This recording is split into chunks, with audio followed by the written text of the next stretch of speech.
in the virtual machines, what actually the virtual machine is. A virtual machine takes a layered approach to its logical conclusion. Actually, there is no physical memory space is allocated here. So actually, it treats hardware in the operating system kernel as though they were all hardware. It will just treat it, whatever the resources you are going to use now, it will treat them as a hardware. Okay.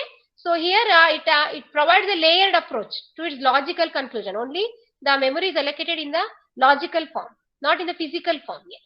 Fine. That you clearly understand with the help of diagram. I'll come to that. A virtual machine provides an interface identical to the underlying bare hardware. So it actually provides an interface for the hardware. Fine. So the operating system creates the illusion of multiple processes. That means what? Physically there is no multiple process, but it will create an illusion of multiple process. Whatever the one single process you have now, that only is treated as multiple process. Each of these processes can be executed on its own processor with its own virtual memory. That's what I will divide this main process into different process, and then actually physically it is taken as only one process. But logically that we are inside what the OS will do, it will divide it into different process, different memory, different CPU is allocated, and it will complete the process, so that it will be, the efficiency will improve. You can complete the job as soon as possible within the given time. So that I will explain with the help of diagram in the next slide. Let us complete this slide. So the resources of the physical computer are shared to create the virtual machines. So whatever the resource you have in the physical computer, no, physical computer means maybe a input device, output device, memory, whatever. So all these are going to be shared to create the virtual machine. These are all shared between the machines, different process. So CPU scheduling can create the appearance that users have their own processor. So there are some end users, same CPU is performing the job with respect to end user. So here these user will think that processor, yes, there is a separate operating system, separate virtual memory, separate CPU is given to perform its job. Fine. So we go for a technique called spooling here. What is spooling? Spooling is nothing but sending or processing the data.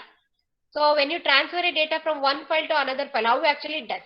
So how is that spooling take place? That is also explained in virtual memory.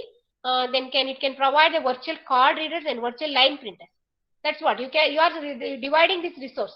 Sometimes you will have some card readers to read the data from the memory, or sometimes you can go for an output device. You can print the whatever the data you process, the result can be taken as a printout. So a normal user, time sharing terminal serves as the virtual machine operator's console.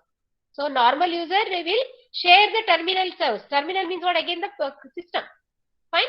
So with the concept of virtual machine, you can divide these resources between end users. That is shown in the example here.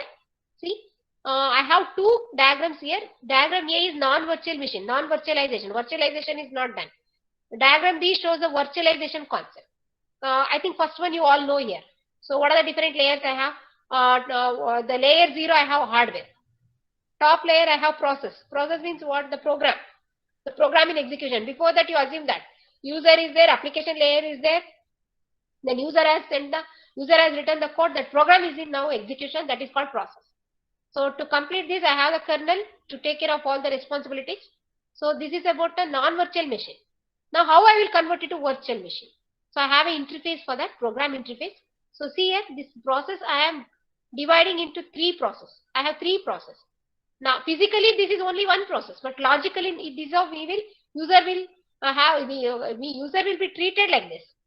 Whatever the process we have written now, that is shown as a different process here. So physically it will run in a same mode. So how is it will do? You have a separate kernel space for that, separate kernel space for process 2, then process 3, so on. So for each and every process I have, whatever the memory I'll allocate, I will call virtual machine 1 for process 1, virtual machine 2 for process 2, virtual machine 3 for process 3. So who will take care of that? Virtual machine implementation, the memory management, the virtualization is nothing but the allocation of the memory as VM1, VM2, VM3. That is done by kernel itself. So here this side I have hardware, other side I have process. What's the difference between figure A and B here? Process now it is divided as process 1, 2, 3. So kernel what actually does this part. It will take care of virtual machine implementation.